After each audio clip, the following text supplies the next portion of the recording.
All right, welcome back, ladies and gentlemen. Trust you all had a bit of a breather and a bit of a stretch after an inspirational start this morning with Dr. Maya Shankar, all about behavioral science and the power of nudges to change people's minds.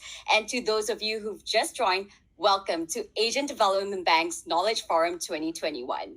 My name is Sarah Chen, and I'm delighted and honored to be your host, your guide for the next hour focused on investing in women and taking stock of where the private sector and beyond has progressed in driving inclusive innovation to launch the CEO Talk series, which is all about leveraging this platform for growth so that you can bridge your leadership for positive, sustainable change as we emerge from this crisis.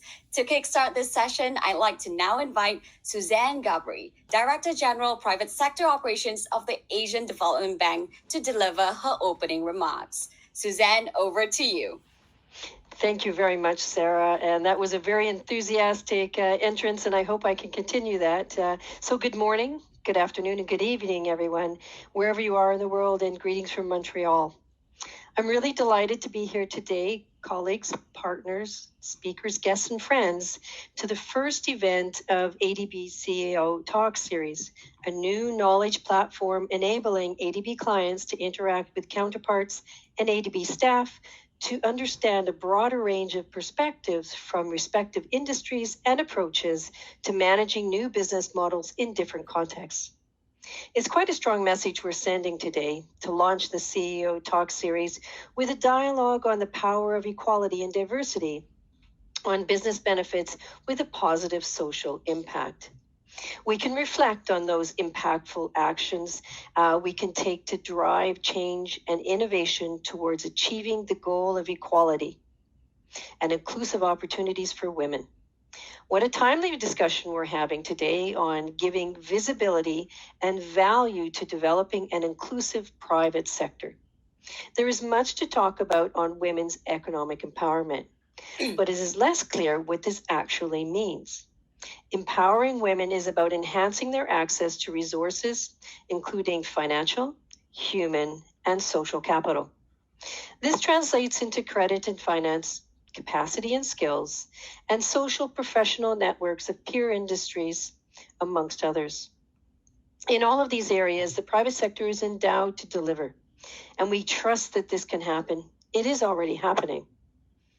Women's life stories are plagued by what ifs, and I think many of us have experienced that. What if I have had a chance to get that job as a manager for operations, for example? What if my transition back to my job after having my child had been easier? And what if someone had noticed my talents and given me a chance? We are now at a time when the traditional clash between work and life experienced disproportionately by women can actually be addressed. The private sector can play a pivotal role in acknowledging the realities of underserved women at work and expanding women's access to quality work. It can provide solutions to not only cope with gender-based disparities, but also proactively create favorable conditions for women to step up their participation in private operations in a meaningful way. Within ADB, we are working hard to hardwire gender mainstreaming in all our projects. And I will share more with this as we get more into the discussion. But let me give you an overview of the areas where the private sector can really make a difference. It can contribute to the integration, promotion, and retention of women in its company structures, especially in its leadership. It can accommodate flexible times and work locations. It can plan and mentor for career growth. It can create an environment of transparency in information and communication. It can foster a gender-sensitive management and organizational culture. And it can offer leave provisions and services for family well-being. And I think the list can go on far beyond that. I think in closing, women need opportunities to build strong and competitive business skills. And I hope you will enjoy today's discussion with our wonderful speakers. And without much further ado, I'd like to hand the stage back over to you, Sarah, to take us back through the landscape of gender equality, diversity, and innovation in our corporate world and what we can do to improve it. Thank you very much. Thank you, Suzanne. And indeed, what a strong message from the Asian Development Bank to be starting off this important platform, this CEO Talk series, by placing first the conversation on gender equality, because we, all of us here, know today that this is the anchor and bedrock of growth in our communities. Ladies and gentlemen, I'd like to begin today by inviting you all to join me on a journey. And we begin 50 years ago when ADB was first founded. 5 decades ago, most countries in the Asia Pacific were poor, facing significant liquidity constraints and limited access to finance. Fast forward years later, while we do have more work to be done, many member ADB countries today are middle income, and Asia Pacific is almost synonymous with emerging growth and explosive growth. And alongside, or perhaps I argue, core to this economic growth is that things seem to be looking up for women in the region. We are seeing more women in leadership, more conversations on gender equality, and of course, who could forget the global Me Too movement that placed a spotlight on not just the business community, the corporate community, but on our humanity as a whole, raising questions about how we interact with each other and what it is that we have all truly condoned. I argue that it also places the important question before us. If we leave the world as it is today, is this the sort of world that we are proud to live to our daughters and our sons? Or are we capable of doing better? The good news is that today, globally, women are graduating at a much higher rate than ever before. In Malaysia, where I come from, women make up 50.4% of local graduates, and that number is steadily increasing. Across many countries, women make up about half the labor force. And women in some pockets are making strides on the political front. In Asia Pacific, women's representation in parliament has increased over the past 2 decades, while only 13% of seats in national parliaments were held by women in 2000. This figure rose to 20% in 2020. And while I'm an optimist, we all know that this only tells one side of the story. While women make up almost half the labor force worldwide, today they hold, at best, by region, 30% of managerial positions.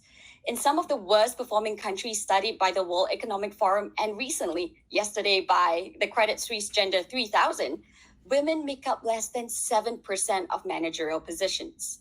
Those countries include, ladies and gentlemen, Japan and Pakistan. Despite talk of women in the boardroom and encouraging results with female board representation ranging from 33% in Australia and New Zealand, it is a lowly 9% in South Korea. And even more embarrassingly, while some markets have implemented gender quotas on boards and have achieved the highest rates of female board participation, this number does not follow through in the number of CEOs. And that number tops out again by region in Europe at 6.7%. And of course, ladies and gentlemen, the elephant in the room. The fact that women have been pushed out of the workforce through COVID-19 and that these loss of jobs cost women around the world at least $800 billion in earnings, a figure that is more than the combined GDP of 98 countries, according to Oxfam. Why should this She session alarm us all? Because the resilience and the growth of economies depend on women's workforce participation. Because women's earnings are crucial for many families' economic security. Because if women participated in the economy identically to men, we know global GDP would increase significantly. And ultimately, make no mistake, there will be no post-COVID recovery without women's economics post-prospects recovery. Often I'm asked, what is the answer? How can we change this? And of course, the problem is nuanced. It is structural, it is cultural, it is institutional, and we will be discussing some of this on the panel shortly after this. But I think the answer starts with us all examining the lens to which we evaluate our world. A quote I like is that we live by the paradigms we know. And until you and we collectively change this paradigm, nothing will truly change. How are we raising our sons and our daughters? I come from a region, as many of you, where this term of leftover women, or shungi, is still very much alive.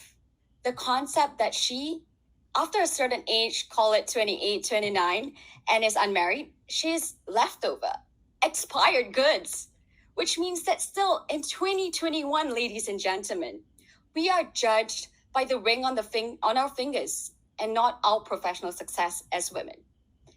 And though you might think this cannot translate to the numbers that we just talked about, think again. Are we letting our boys play in the dirt and experiment in the sandbox and telling our girls not to dirty that dress, stay clean, and be careful? Are we still placing the burden of parenthood, which, by the way, is a two-person job, on the shoulders of women alone? For months, global job reports have painted a dire picture of the pandemic's deep and disproportionate impact on women. Many blame the pandemic entirely, but what the pandemic has truly revealed is the shaky economic ground for which women have always stood.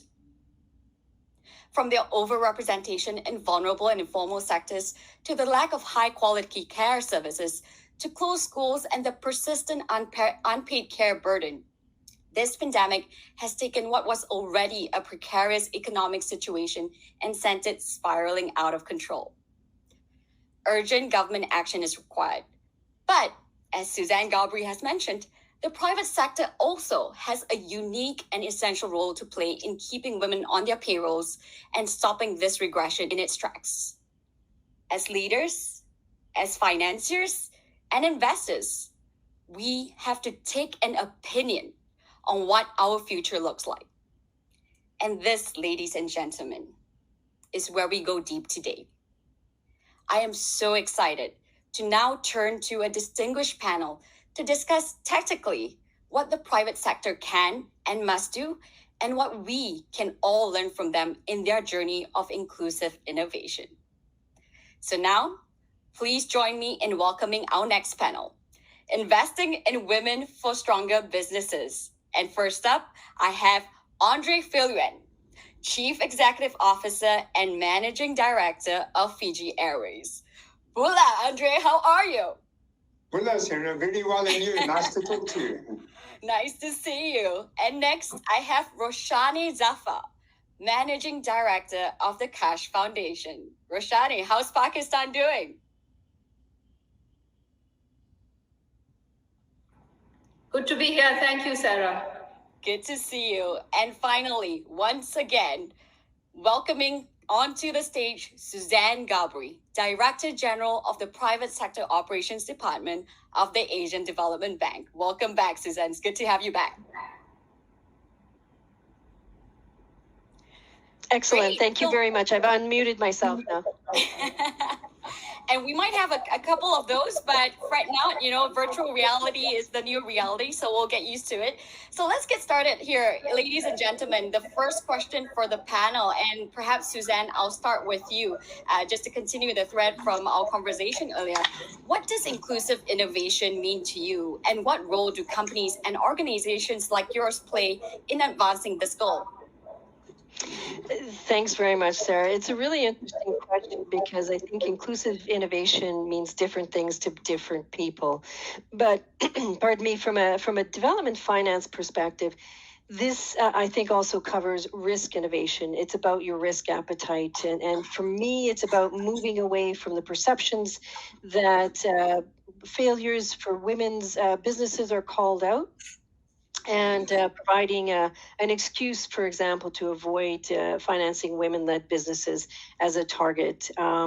It's also about empowering the potential of both male and female employees and managers to address gender stereotypes. I think we need to actually provide the guidance and help in what does that mean.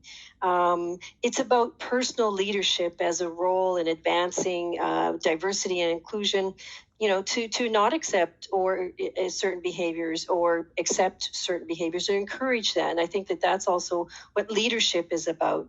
And I think it's about, when we're talking about risk innovation, it's also about giving women opportunities that they may not otherwise have.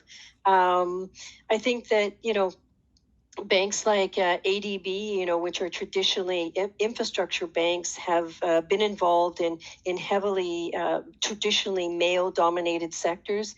I think that we can actually provide leadership and direction on this about mainstreaming or bringing in gender inclusion type of opportunities, but also having the risk appetite to do that. So it covers a whole broad range of areas, and I think that we are definitely striving to a more inclusive and innovative model. Of course, we don't have it all figured out yet, but I think that working together, I think, is the most important part of it. It's a partnership, and I think that we're all very focused on achieving that goal. Thanks, Suzanne. And talking about risk and women, who better than to address this issue than Roshaneh herself? I mean, Roshaneh, you have had really an illustrious career, meeting Dr. Yunus himself, who encouraged you to go and do it in Pakistan and include the women and make this happen, and gave you a 10,000 check as I understand it. So talk to us a little bit here on just how women are used to be viewed as a risk, but in fact you've actually seen the opposite. Thank you, Sarah. And I think the point that you raised about the cultural constraints that women face, those are the ones that really permeate and prevent women from being included in the economy or in decision making, or what we call creating economic agency for them. So just to answer, the question of what investing in women really means and how are the risks panning out, I think it's all, the first thing is what I say now is it's not even about being gender centric when we design financial products. We have to be gender intentional, which means that we are very clear in understanding the challenges that women face as an entity, and then designing around them. Designing around those challenges so we can help women make better financial decisions.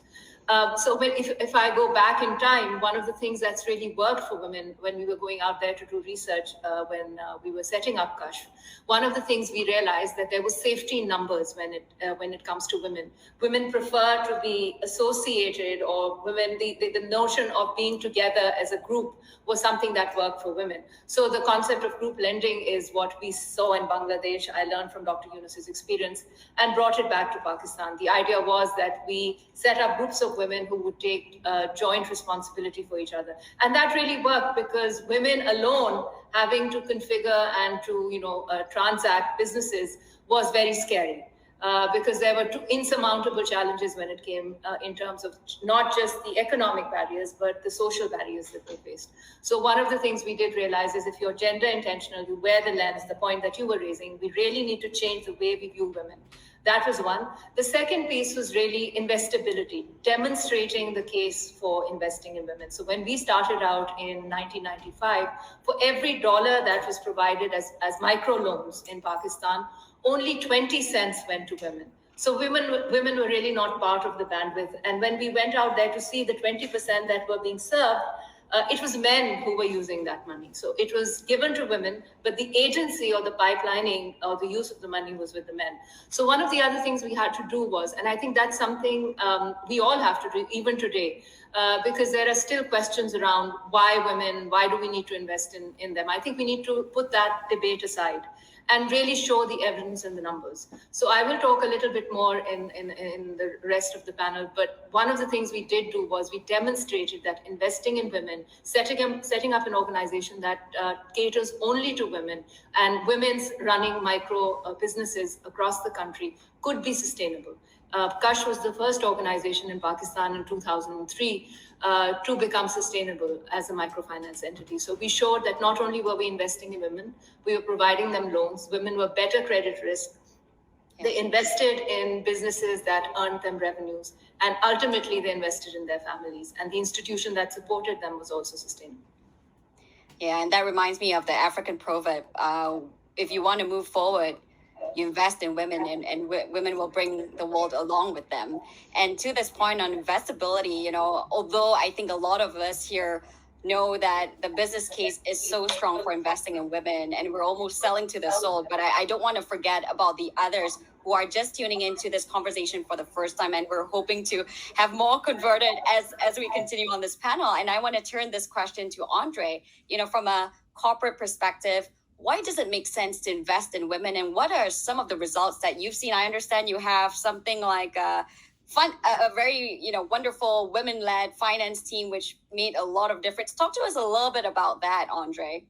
Well, Sarah, first of all, women, you need in any strong leadership team a good balance of masculine and feminine energies.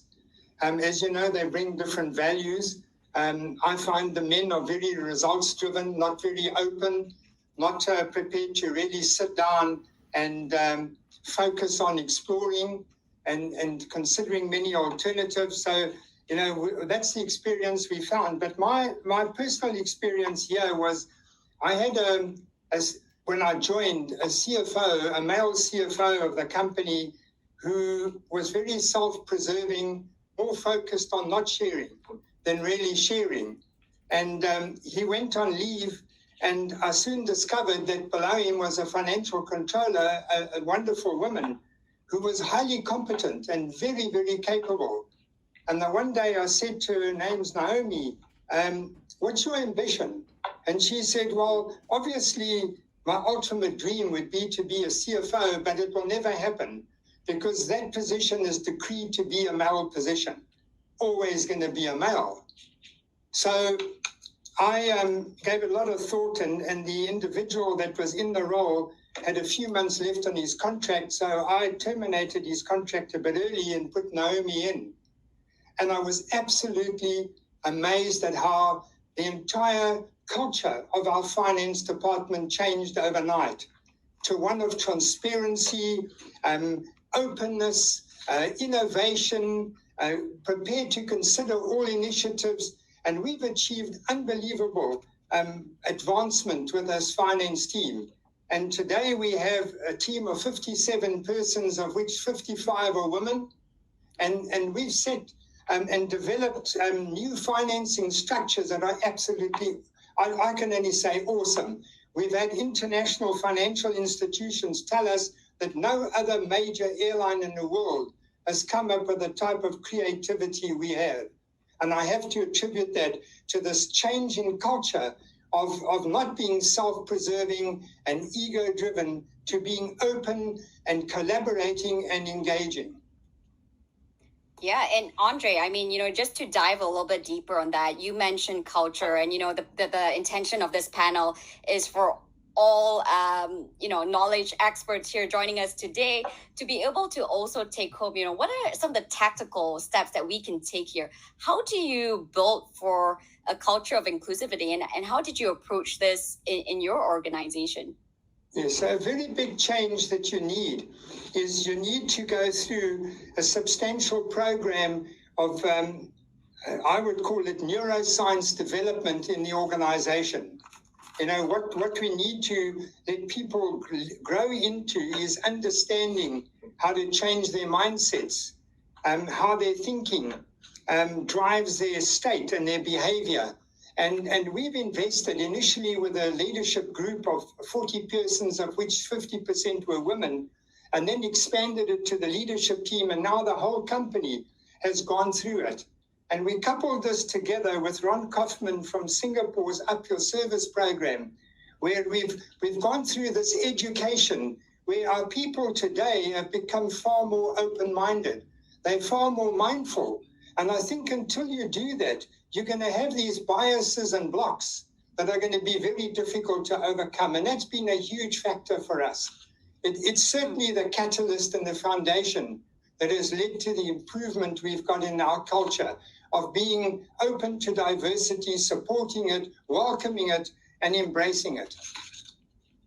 Absolutely love that. And I think it's interesting that you actually brought in a third party, an independent third party, to help with this resistance, right? I mean, we were talking about the power of the nudge and how to change mindsets and things like that. And sounds like you brought in the right person to help with shifting things. But did you also feel you had to let go some people? Was that part of the journey? Well, I was going to say to you, what's the formula for this to be successful? It starts with a commitment right from the very top to bring about the change and to drive and improve the inclusion of women in key roles. Then you need courage and you need to be very bold because there will be a lot of resistance, and that's what we found. But as we improved and got more of the neuroscience development across all levels, this has become easier and there's less resistance by far today. And I think generally we've seen the entire organization embrace the enormous benefits that we've got from the inclusion of women in key roles. On our service side, we have won some of the major awards in the world for service. Small little national airline delivering service at standards that the big airlines struggle to deliver. We've also, for example, with COVID, our travel-ready health and safety measures, protocols, and program has won 2 major awards, and we're only one of 5 airlines in the world that have achieved this. And the teams that have driven all this are women. And I have to stand back and say, wow, would we have done it without them? And the answer is clearly no, I don't believe so. Yeah, love that. And Andre, there is a question for you, but I'll come back to you with this question, and maybe you can think about it on what it will take to convince other private sector companies to embrace inclusion of women. But before you answer that, I did want to turn to Suzanne, talking about the private sector, public sector. ADB, of course, sort of sits front and center of that. And, what I'm sort of insinuating is the concept of blended finance, right? Where blended finance has been said to be the tool to unlock opportunities, that where there are areas where, we need to address some of the inequalities, this might be the tool that we look to. Has this model worked, and what have we learned from this? Yeah, I would agree with you that blended finance, compared to a few years ago, is certainly an instrument that we've been using far more extensively across the board to bring the private sector in. Again, as you say, it's one of the key tools that we're trying to drive more innovative financing approaches, because what it does is it combines concessional finance from donors or third parties with monies from development finance institutions' own normal account and or commercial financing from other investors. And the whole intention, is to de-risk projects from various angles and to help create an enabling environment to attract and encourage private sector involvement to deliver impact. And that's, the primary focus of that. So, for example, I can give you an example where ADB has worked with Australia's Department of Foreign Affairs and Trade, DFAT, and we recently launched a blended finance initiative for Asia and the Pacific. And the Australian Climate Finance Partnership, ACFP, lots of acronyms, seeks to scale up low carbon sectors and climate adaptation initiatives in eligible countries in Southeast Asia and the Pacific. So what the Asian Climate Finance Partnership does is it grants financing, but it also seeks to promote gender equality and better economic opportunities for women. So we're using various instruments to try and crowd in different approaches, innovation, and in addition to blended financing, the ACFP's grant funding will also support the development and implementation of technical assistance for, terms that we're using about gender mainstreaming and gender initiatives. So the whole idea is to include gender as an aspect in all aspects of the business, from the boardroom all the way down to the service and suppliers. So, that way we can, through the private sector operations, we can help create an enabling environment for gender mainstreaming and also financing for climate and renewable energy, which, as we've said and heard, is a traditional area where has been male dominated in the past. Inroads are being made, but I think that blended finance tools like this are ways in which we can seek innovative tools to help change the direction and change the narrative on this. Yeah, and it's interesting that you give a couple of examples there, Roshaneh. I mean, this one's for you. Being on the ground, I hear you've also discovered along the way a lot of emerging needs from your customer, the women. Where insurance, different items like that came to be. Talk to us a little bit about whether working through a blended finance way, i.e., working with government grants, government funding, and sort of engaging private sector. I know you had to sort of engage the insurance industry, for example. How did this work for you? What did you learn along the way in this process? That microfinance is not rocket science. You can pick up products from any country and replicate them elsewhere. It's really mindset change that has to work, and that's going to be your challenge. How do you help men and women and communities and societies change their mindset around women's economic agency and economic roles? So that's really been the challenge. When we started out, we started as a microcredit program, but with time we realized that there is an entire value chain that we need to create that will alleviate the challenges and obstacles that women face. So we started with providing credit. Then we introduced leadership training. So the point that Andre was making earlier also, there has to be a diversity and inclusion code invested in the organization at every level, whether it's the clients that you're serving, or whether it's the managers you're creating, or whether it's the board that you have. So when we look at Kashf, when we shine a light, the idea is that diversity and inclusion is part of our DNA. It's the raison d'etre of why we function. And that becomes very important. And as I said, you sometimes have to just belabor a point, and sometimes just say, well, this is the way things are. So when we started, when people came to us and said, women don't work in Pakistan. You're not going to find women managers. You're not going to find women loan officers who are going to go out in the field. We said, no, of course we will. We will challenge this, this myth and break it and debunk it. Similarly, we were told that women don't run businesses. They facilitate men. They support men, but they're not entrepreneurs. How we debunk that myth as well? So sometimes you just have to shake the ivory tower and demonstrate the counter to that. When we started, as I said, we started as a microcredit program. Then we added trainings and capacity building on financial education, business management skills, leadership, even reproductive health. Because one of the things we saw is that a lot of times women are overburdened. You mentioned the notion of unpaid care. So we realized that we need to target the women. But when we went out there to talk about reproductive health, we realized the decision-making is not in the hands of the women. It's in the hands of the mother-in-laws, for example. In my culture, mother-in-laws are very important. I'm sure that's the case in other cultures as well. So we targeted the mother-in-law. So what started happening is we started developing circles within circles. We looked at the entrepreneur. Then we looked at the next circle, which was the family. Then we looked at the society, and we looked at issues that were, that were impacting her.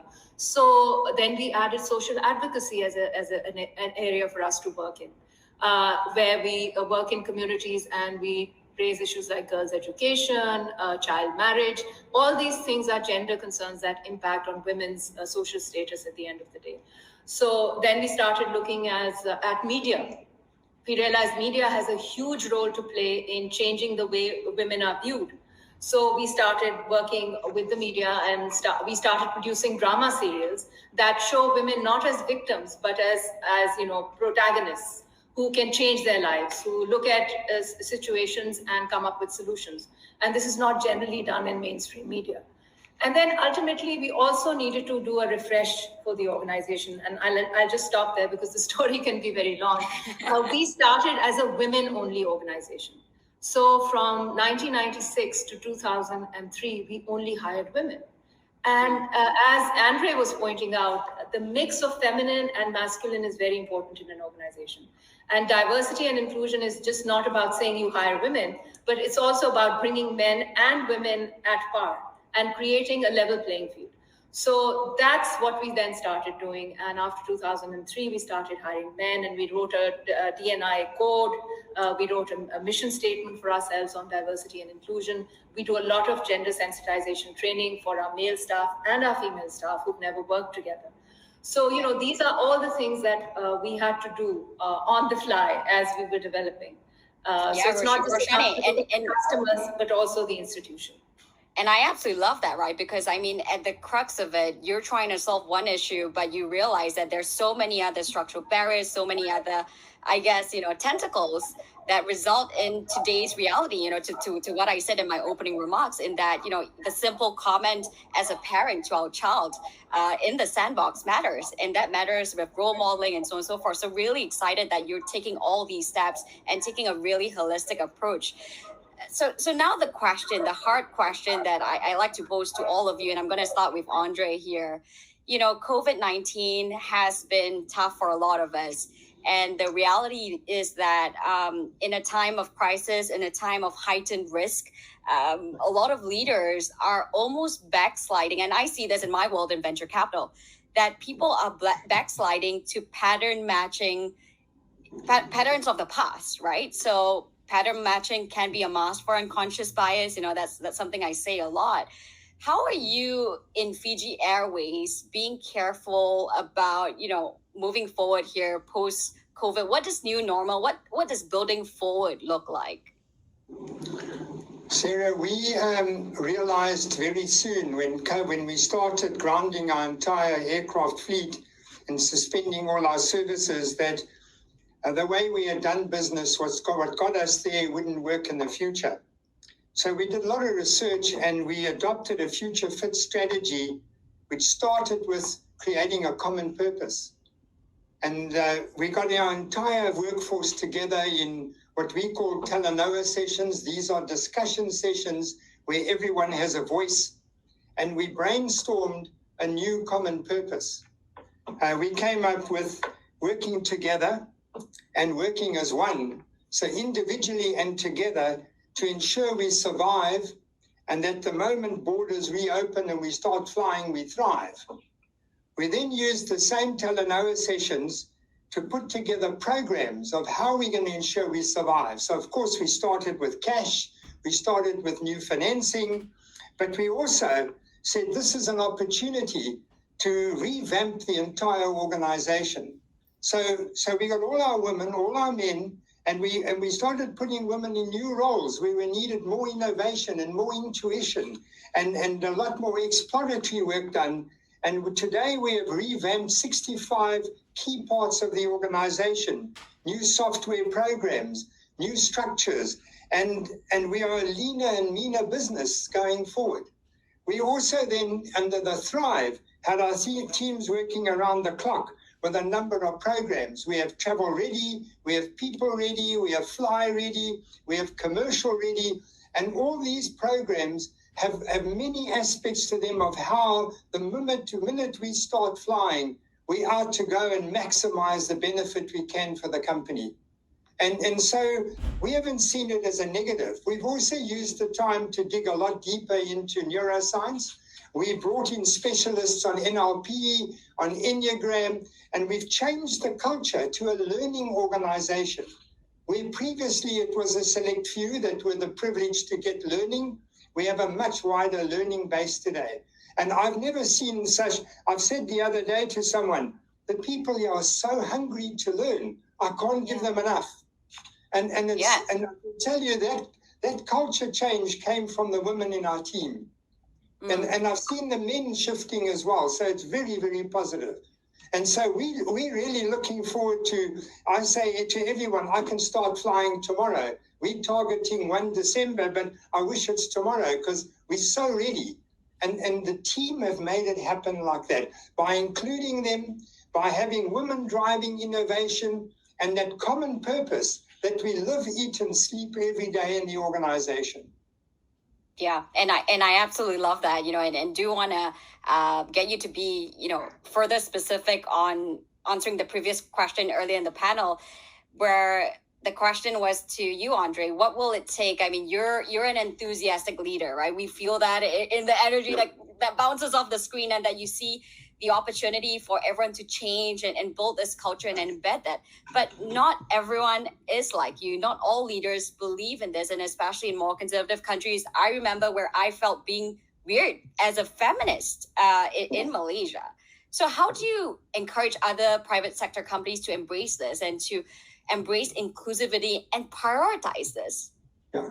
So Sarah, many years back, as a chartered accountant and a finance person, I was stuck in the same mold. As I said, a lot of our males were in the company, and that is results driven and people didn't matter. And it takes an event to wake you up. And we've seen that with the organization. I've had to wake up the organization. And we've realized that in Fiji, we need to do the same. So we have created a thought leader group of mostly women who want to do and improve and change the country to go down the journey that we are role modeling. And that is to start bringing about a learner environment where you learn about how you function as a human being, how you, by managing your thinking, you can improve your performance, you can get the very best out of yourself, out of the organization. And I would say it isn't something you can go and buy. It needs a process. And Ken Wilber has a systemic process that you can use, which is what he calls waking up, cleaning up, growing up, and showing up. And if you follow that type of thing, wake up, you need something to trigger the desire and the commitment to make a change. The cleaning up is getting rid of all those biases and all the, those, if I can call it, blockages that we typically have. The growing up is start learning. Start getting more learning across all levels in the organization. And the showing up is, leadership is learned. It is not a talent. And we believe strongly that you have to go and invest in yourself, in your self-mastery, and putting the effort to learn. And so if you're going to go and learn, you've got to practice it. And that's the showing up. And that's what we live every day here. And we try to now, through a thought leader group, spread it wider in Fiji. And I would say wherever you are, invest in this. Get to know yourself as a human being, how you function. Do some NLP. And then go forward and see how you can change things. Yeah, and I love that. And hopefully your message won't just stop in Fiji, but it cuts across, hopefully today, globally, across 2,300 participants that see the power of investing in women as you have. And to that point, everything that you talk about, this one is for Suzanne. We talked about this, given your background, your storied and illustrious career. And this is a question from Qing Yuan. And I absolutely love this one, which is to talk about different models of leadership, right? There's a need in encouraging women in business and leadership roles, but not every woman wants to be a leader or wants to be an entrepreneur. They prefer being in a supportive role. How do you think about this? And how do we not fall into the trap of this is how a female leader looks like and only the same types of leaders succeed? Talk to us a little bit about your journey too, Suzanne. So we regard everyone as a leader. Andre, if that's okay, this is for Suzanne. Oh, sorry, I apologize. Andre seems very keen and I think has a lot to contribute. But no, thank you very much, Sarah. I think, it's very interesting. You're talking about different business models or different ways of leadership. And I think that, I really like some of the terms that have been used so far. It's, being a learning organization. I think that it's about developing the people within the organization. And because the people is your natural resource, why would we invest in women? They're 50% of the population. So why wouldn't we? It makes good business sense. And I think that, when you're looking at investments, some of the other things that has already, Andre, you've been very, very good about bringing some of these things out.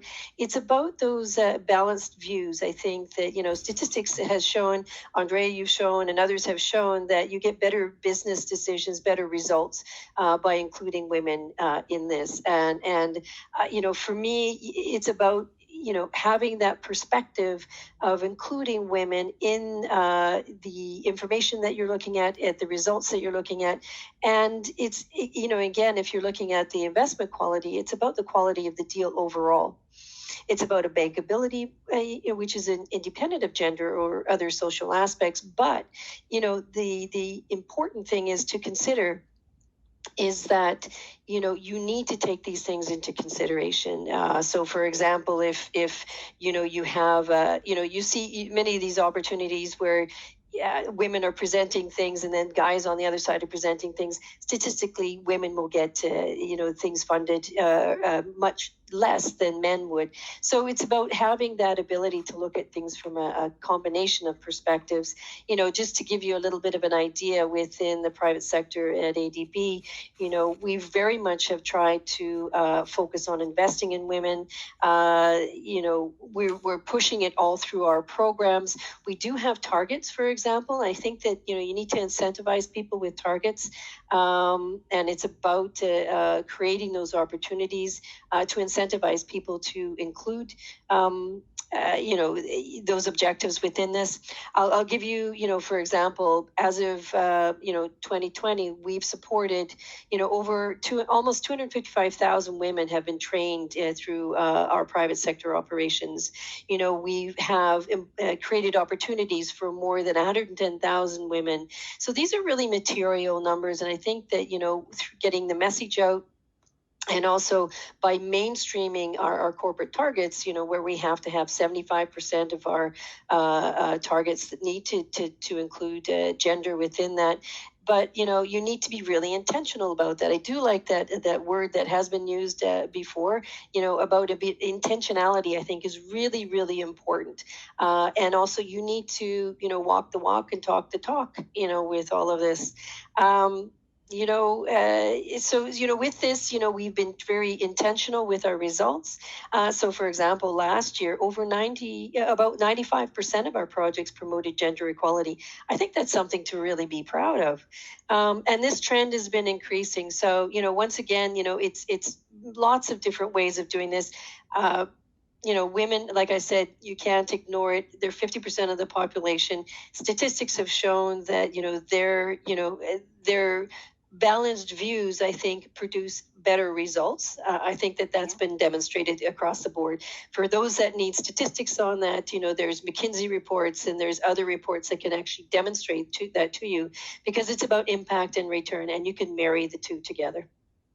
Yeah, and I'm going to open it up to wider Q&A, and I love how the Q&A is going all throughout, because this is just such a hot topic. It seems lots of people have lots to say, but particularly on this, there's a lot of comments that I see here on female leadership and how hopefully you will be mainstreaming that. Roshaneh, I want to turn to you before we open it up to the wider audience here. From your perspective, as you were working, as you said, right, you never gave up. There was all sorts of barriers came your way, from mother-in-laws to husbands to all sorts of cultural shifts. As someone who has taken all of these challenges head on, and to comments of how women don't want it or may not want to lead, how do you address that comment? I think, again, Sarah, we need to change the debate and the narrative around women's leadership as well. And that's really been my mantra. It's really about, the debate is whether we believe that women can have it all or they need a seat at the table. So I think we need to do everything. There's got to be a, all hands on the deck approach when it comes to women's leadership. I also think the debate shouldn't be this, what attributes a female leader has to have or what attributes a male leader has to have. I think it's really about having good leadership. And that's really the way we approach it when it comes to Kashf. For example, I really like what Suzanne was saying. To have gender diversity, we need to measure it. What does the institution really, what is the criteria, what are the targets that we have? So when it comes to Kashf, for example, we say 50%, if we open a branch, 50% of the staff has to be women, irrespective. So we don't start a branch or location unless until we get female staff. So the recruitment team has to start with that premise that we need to get and go out there and recruit women and get them on board. So I think a lot of times visibility matters from the policy of the organization. The second is the measurement, as I said. So for example, we have an indicator where we want to see what percentage of our staff is managed by women. So right now, 58% of our staff is directly managed by women. We also measure promotions, for example. How is, a lot of times women within organizations face what we call the triple bind, obstacles, which are not apparent. They're inherent, but nobody talks about them. For example, women are not promoted because it's assumed they won't be able to sit after hours. So a lot of times organizations need to tackle this. As you said, the elephant is in the room. So when it comes to women's leadership, we measure what is the percentage of women being promoted in the organization in a year vis-a-vis men. And sometimes when we see biases, we go and address them. A lot of times it's also training the managers. Now, it's not always enough to have women managers. Sometimes women can be as biased as men are when it comes to promoting or supporting or providing learning opportunities for women. So we also feel that it's important to create managers who are, gender sensitive, inclusive, compassionate, empathetic, irrespective whether they're men or women. So the investment has to be both for the women managers and the male managers. And then, of course, you have to have policies that are sensitive. I think what the COVID has done for us, there's always a silver lining in any crisis. What COVID has done for us, it has made us rethink HR policies. I think HR policies were written by men in the 60s and the 70s. And it's time for us to change them. And COVID has given us that, work from home policies, flexibility, the recognition of unpaid care, of how we need to, pan out and manage this and navigate this space. So I think that's really been a critical opportunity that COVID has created for us. Of course, there are downsides of it as well, but there is. Roshaneh, this is an excellent segue as I now turn to a special eminent guest that we will bring on shortly here, Ingrid van Wees, Vice President for Finance and Risk Management of Asian Development Bank, to the stage. I really do want to take this opportunity to turn to Ingrid because she's researched the gender gap in the Asian Pacific for a while now, and Ingrid, hi, I know you've aptly recognized that women empowerment is not just an objective in itself, but that it's essential in achieving inclusive and sustainable development in Asia. My question to you, Ingrid, is based on everything that we talked just now, I know we can go on for hours, but what worries you still in all the years that you've seen the progress, but what gives you hope?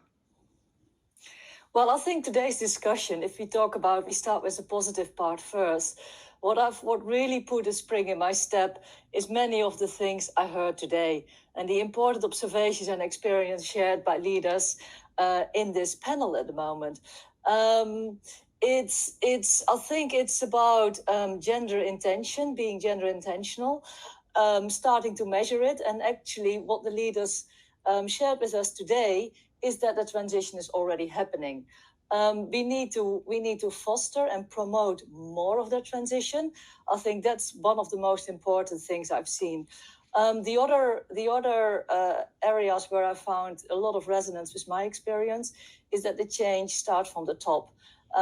Commitment to equality can only start with management from the top and showing it at the top, making it visible and setting the examples there. If that's not done, the trust is not built to do it. And the other part, which really struck me as well, is the results. The results are not surprising to me, but hear Andre talk about it, I think we should all listen very carefully. These gains are there for every company. These gains are accessible if we look at more diversity in our senior but also junior management teams and in our staff. And if we learn to listen and bridge the barriers, which were also nicely mentioned, the cultural constraints and the patterns that people have, if we can overcome this, there's a whole area of potential of creativity and ingenuity that can be used to address the difficult issues and challenges that are surfacing and we need to address today. Thank you, Ingrid. And did you have a question? I know we're running out of time here, but do you have one quick question for the panel? We're running out of time, and I think Andre has already beautifully answered it. But my question related to knowledge and knowledge transition and knowledge sharing. My main question here is, how do you think women can add value or could change knowledge sharing within an organization? Andre, do you have a response for that? How can women impact knowledge transfer? Well, I think if what we have in our particular organization is that our leadership development and people development programs are actually run by women. They're in touch with, if I can say, the development side needed, the education needed, and it's made a big difference for us. We used to have that under a masculine team, and it didn't work. And by making that change, because they're more in touch with what's needed, I believe that they have that intuition and also the empathy that you need very often to drive these programs. So I would encourage organizations that are really thinking of this type of knowledge sharing and development. If you have a very strong women team, they're the people to lead it rather than the men team. Thank you, Andre. And now, question for the panel. We have a couple of minutes left, so quick remarks around the table, starting with Suzanne, Roshaneh, and then Andre. Now that we come to, almost a close here, what is your one message to the esteemed audience, everyone who's tuned in terms of a takeaway call to action? Suzanne, starting with you. Excuse me. I think that, one of the things that's come out clear is that, from the finance side is it's not just looking at, gender financing or investment just based solely on risk. And I think that is based, still biased, by conservative methods and not necessarily opportunity.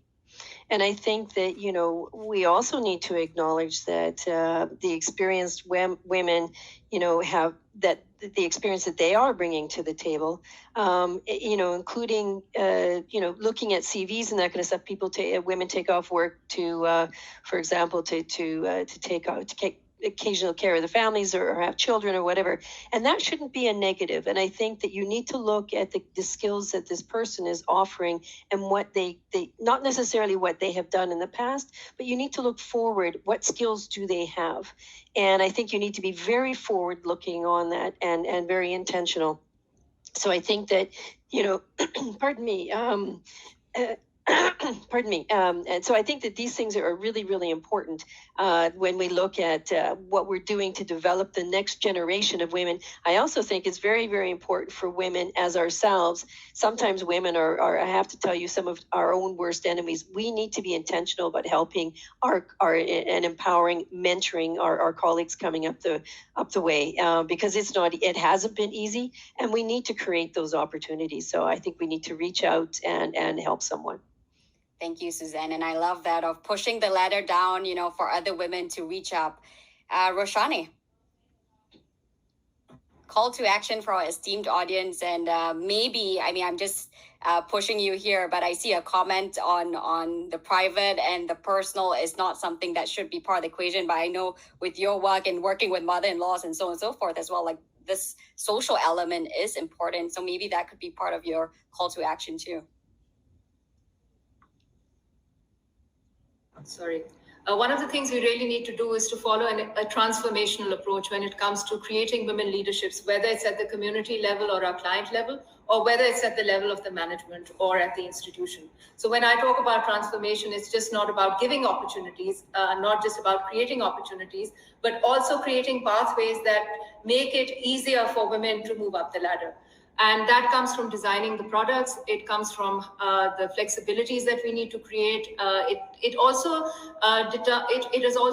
based on how we view risk when it comes to investing in women. Just to give you an example very quickly, COVID, organizations that invested in women-led businesses in COVID have done better than those that had male members in their portfolios. So what we are seeing is women businesses are more resilient. I think the other important message I want to give out there is that we need to document the impact that women have. It's very important to do this rigorously. We need to show the impact. A lot of times this is taken as, oh yes, it happens, and it's taken as an add-on.